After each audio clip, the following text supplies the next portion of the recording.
شام ہونے کو تھی۔ مین روڈ پر آج رش بھی قدرے کم تھا، جس کا فائدہ اٹھا کر وہ گاڑی کو ہوا میں اڑا رہا تھا۔ اچانک ایک لڑکی تیزی سے روڈ کراس کرتے ہوئے اس گاڑی کے سامنے آ گئی۔ اس نے گاڑی کی اسپیڈ کو کنٹرول کرتے ہوئے بریک لگانے کی کوشش کی۔ اس سے پہلے کہ وہ بریک لگاتا، لڑکی اس گاڑی سے ٹکرا کر سڑک پر جا گری۔ "اوہ مائی گاڈ!" یہ بے اختیار اس کی زبان سے نکلا تھا۔ وہ بند گاڑی میں اپنی سانسیں روک کر بیٹھا تھا اور اس کے سامنے روڈ پر ایک لڑکی کا زخمی جسم پڑا تھا۔ اس نے ایک پل کے لیے اپنی آنکھیں بند کر لیں، شاید 5 سیکنڈ یا 10 سیکنڈ، یا پھر فوراً گاڑی سے باہر نکل آیا۔ اس زخمی لڑکی کے پاس پاؤں کے بل بیٹھ گیا۔ "ہیلو میڈم، آپ ٹھیک ہو؟" اس نے اس کو ہلاتے ہوئے پوچھا۔ اس نے اس لڑکی کی سانسیں چیک کی۔ اس کی سانسیں تو چل رہی تھیں اور شاید ابھی مکمل طور پر بے ہوش بھی نہیں تھی، مگر اس کو سن کر نہیں پا رہی تھی۔ اس لڑکی کے سر پر، بازوؤں پر شدید چوٹیں آئی تھیں اور اس کو بہت سا خون نکل رہا تھا۔ اس نے ایک پل کے لیے آنکھیں کھولنے کی کوشش کی، مگر بیکار، اب وہ بے ہوش ہو چکی تھی۔ اس کو کچھ سمجھ نہیں آ رہا تھا وہ کیا کرے۔ ایک پل کے لیے اس لڑکی کا معصوم سا چہرہ دیکھ کر اس کو رحم آ گیا، مگر ہر انسان کو اپنی جان زیادہ پیاری ہوتی ہے۔ اس کو بھی اپنی جان بہت پیاری تھی۔ اسی لیے وہ سوچ میں پڑ گیا کہ اس کو اس لڑکی کو بچانے کے لیے ہسپتال لے جانا چاہیے یا نہیں۔ اس کا دماغ اس کو بھاگ جانے کو کہہ رہا تھا، کیونکہ یہ پولیس کیس تھا۔ اگر اس لڑکی کو کچھ ہو جاتا تو پھر پھانسی، یہ سوچ کر ہی اس کو گھٹن محسوس ہو رہی تھی، اور دوسری طرف اس کا دل اس لڑکی کی مدد کرنے کا کہہ رہا تھا۔ وہ تھا تو ایک ہی مرد نا، اپنے فیصلے دل سے نہیں دماغ سے کرنے والا۔ اس لیے اس نے دل کے بجائے دماغ کی سنی۔ سڑک پر رش نہ ہونے کی وجہ سے کسی نے بھی اس کو نہیں دیکھا تھا۔ اس لیے اس نے موقع کا فائدہ اٹھا کر گاڑی کو ہواؤں کی بدوش اڑاتا ہوا وہاں سے نکل گیا، اور لڑکی سڑک کے درمیان زندگی اور موت کی بازی لڑ رہی تھی۔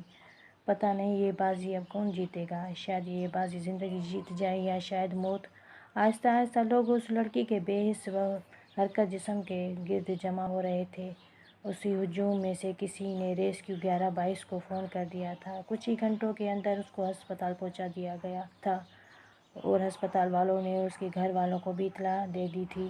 دوسری طرف وہ خوف زدہ ڈرائیونگ کرتا گھر پہنچا۔ اسے بار بار اس لڑکی کا خیال آ رہا تھا۔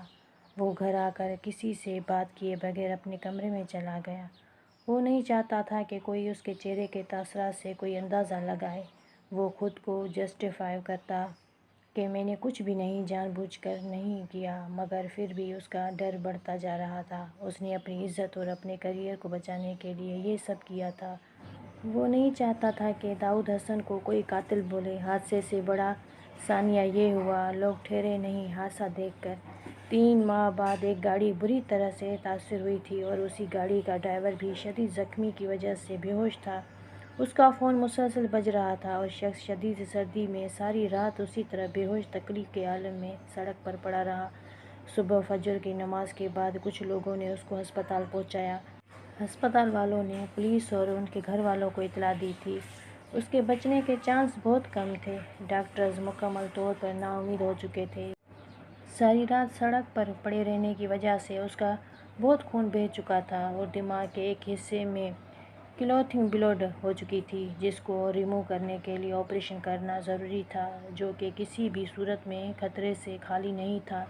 ڈاکٹرز نے آپریشن کا رسک لینے سے انکار کیا تھا۔ "ڈاکٹر احمد، پلیز خدا کے لیے میرے بیٹے کو بچا لیں، میں بہت امید لے کر آپ کے پاس آیا ہوں۔" اس کا باپ ڈاکٹر احمد کے سامنے ہاتھ جوڑے کھڑا تھا۔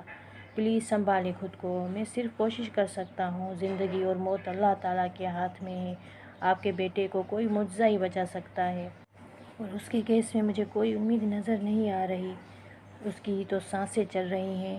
کسی کو کیا پتہ کہ آپریشن کے بعد"۔ وہ ابھی کچھ بول ہی رہے تھے کہ کسی نے ان کی بات کاٹ دی۔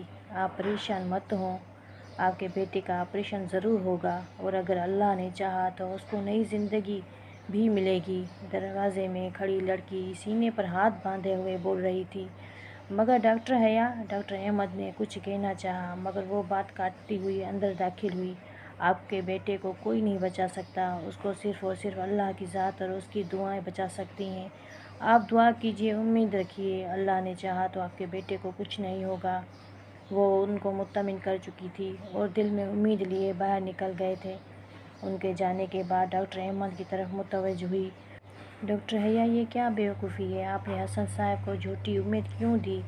ڈاکٹر احمد نے غصے سے کہا، جھوٹی امید نہیں سر، آپ کہتے ہیں کہ زندگی اور موت اللہ کے ہاتھ میں ہے۔ ڈاکٹرز کو مریض کی آخری سانس تک امید رکھنی چاہیے اور معجزے اس دنیا میں ہوتے ہیں۔ پھر آپ کیوں اپنے ایک باپ کی ساری امیدیں توڑ رہے ہیں بغیر کوئی کوشش کیے؟ کیا آپ ڈاکٹر احمد ہی ہیں جو کوشش سے میرا مفلوج جسم 2 ماہ کے اندر ٹھیک ہو گیا تھا؟ جب میں ہار گئی تھی آپ نے کہا تھا کہ جب تک انسان خود ہار نہ مان لے دنیا کی کوئی طاقت اس کو ہرا نہیں سکتی۔ تو اب کیا ہوا؟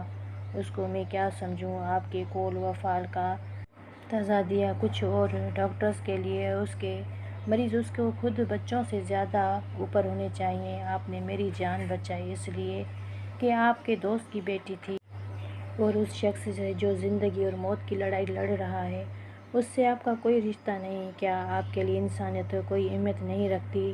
وہ غصے میں بہت کچھ کہہ گئی تھی۔ ڈاکٹر احمد بس اس کو جاتا دیکھتے رہے۔ میں انسان ہوں، مجھے بھی دکھ ہوتا ہے۔ جو میری اولاد نہیں تو کیا ہوا، کسی اور کی تو ہے۔ مجھ میں آج ہمت نہیں ہے کسی اور کو اپنے سامنے دم توڑتے دیکھنے کی، جیسے میں نے اپنے بیٹے کو اپنی آنکھوں کے سامنے دم توڑتے دیکھا تھا۔ اب دوبارہ وہ جھنجھلاہٹ کا شکار بیٹھے سوچ رہے تھے۔ آپریشن کی تیاری کیجیے ڈاکٹر بلال، ڈاکٹر احمد نے ICU کی طرف جاتے ہوئے کہا۔ وہ حیرت سے ڈاکٹر احمد کی طرف دیکھ رہا تھا۔ ICU روم میں جو مریض ہے اس کے؟ ہاں، اور حیا کو بھیجو، ڈاکٹر احمد نے بغیر کسی تاثر کے کہا۔ مریض کو آپریشن تھیٹر میں لے جایا گیا۔ آپریشن تھیٹر میں گئے اس کو کئی گھنٹے ہو چکے تھے، ابھی تک کوئی ڈاکٹر اندر سے باہر نہیں آیا تھا۔ 1 2 3 4 یا 5 6 گھنٹے 6 گھنٹے بعد ڈاکٹر احمد اور ڈاکٹر حیا آپریشن تھیٹر سے باہر آئی۔ ان کو آتا دیکھ کر حسن صاحب اور ان کی بیوی اپنی سانسیں روکے کھڑے ہوئے تھے۔ مبارک ہو، آپریشن کامیاب رہا، انشاءاللہ آپ کا بیٹا بہت جلد پہلے جیسا ہو جائے گا۔ یہ کہہ کر ڈاکٹر احمد آگے بڑھ گئے۔ شکریہ بیٹی، یہ سب۔ اس کی ماں ڈاکٹر حیا سے کچھ کہنے لگی مگر اس نے ان کی بات کاٹ دی۔ میں نے کچھ نہیں کیا، یہ سب اللہ تعالیٰ نے کیا ہے اور آپ اللہ کا شکر ادا کریں، میرا نہیں۔ یہ کہہ کر وہ ڈاکٹر احمد کے کمرے کی طرف بڑھ گئی۔ سر شرمندہ سے سر جھکائے کھڑی تھی۔ ڈاکٹر حیا، ابھی آپ کو کچھ اور بھی کہنا ہے؟ چہرے پر تھکن کے ساتھ مسکراہٹ بھی تھی۔ ہاں، نہیں، پلیز مجھے معاف کر دیں، میں غصے میں آپ کو پتہ نہیں کیا کیا بول گئی، وہ شرمندہ سی بولی۔ آپ نے ایسی کوئی بات نہیں بولی تھی جس کے لیے آپ کو معافی مانگنی پڑے۔ آج آپ کے معجزوں پر یقین، ایک زندگی بچی ہے۔ ہمیشہ اسی طرح پر امید رہنا، اور اب آپ بھی گھر جائیں اور آرام کریں، نرمی سے بول کر باہر نکل گئے۔ وہ کچھ دیر کھڑی رہی۔ تھک تو وہ بھی گئی تھی، اب وہ بہت دیر تک سونا چاہتی تھی۔ چند ہی گھنٹوں میں اس کو ہوش آ گیا تھا۔ اب وہ پہلے سے کافی بہتر تھا۔ آج اس کو اس کا کیا ہوا گناہ بہت شدت سے یاد آ رہا تھا۔ جس طرح داؤد حسن نے اس لڑکی کو سڑک پر مرنے کے لیے چھوڑ دیا تھا، اسی طرح وہ خود بھی سڑک پر پڑا رہا تھا، کوئی نہیں آیا تھا اس کی مدد کو۔ یہ سوچ کر اس کی آنکھوں میں آنسو آ جاتے تھے۔ ڈاکٹر حیا جب ہسپتال آئی تو آتے ان کو داؤد حسن کے مریض کو ہوش میں آنے کی خبر مل گئی تھی۔ وہ آتے ہی وہ اس کو ملنے، اس کی طبیعت دریافت کرنے چلی گئی تھی۔ وہ جب روم میں داخل ہوئی تو وہ پہلے حیران ہوئی، پھر اس کو غصہ آیا کیونکہ داؤد حسن اپنے بستر پر موجود نہیں تھے۔ اس کو سختی سے بیڈ ریسٹ کا کہا گیا تھا۔ ابھی کل تو اس کا اتنا بڑا آپریشن ہوا تھا۔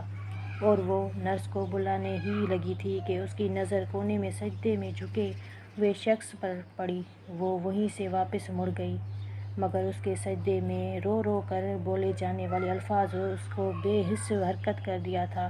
اے میرے رب، مجھے معاف کر دے، میں جانتا ہوں یہ سب میرے گناہوں کی سزا ہے یا اس لڑکی کی بد دعا جس کو 3 ماہ پہلے میں سڑک پر مرنے کے لیے چھوڑ آیا تھا۔ وہ اپنے رب، اپنے مالک کے سامنے اپنے گناہوں کی معافی مانگ رہا تھا۔ اس لڑکی نے آپ کو کوئی بد دعا نہیں دی تھی۔ بد دعا والی بات پر وہ خاموش نہ رہ سکی۔ وہ اپنے رب سے معافی مانگنے میں اس قدر مصروف تھا کہ ڈاکٹر حیا کے آنے کی خبر بھی نہ ہوئی۔ اس نے حیرت سے سجدے سے سر اٹھایا۔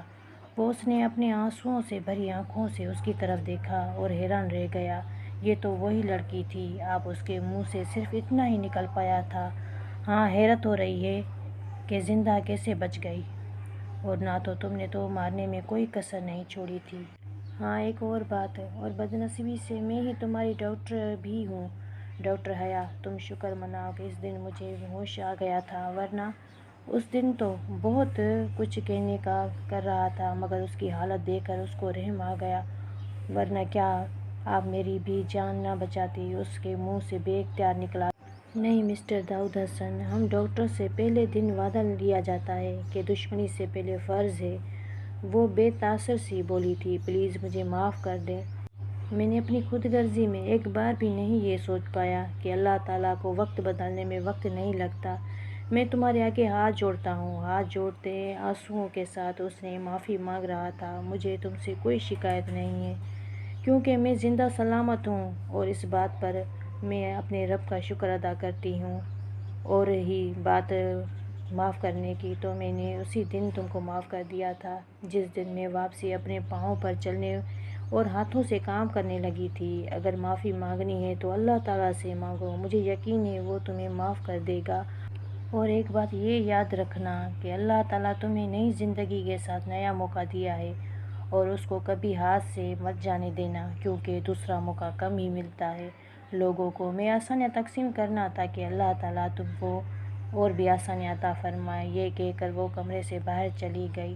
وہ بیٹھا سوچ رہا تھا کہ واقعی اللہ ہی نے اس کو ایک موقع دیا ہے، اور وہ واپس سجدے میں چلا گیا اور اپنے رب سے معافی مانگنے لگا، اور اپنی انا، اپنا غرور بھول کر بس اپنے رب سے معافی مانگ رہا تھا۔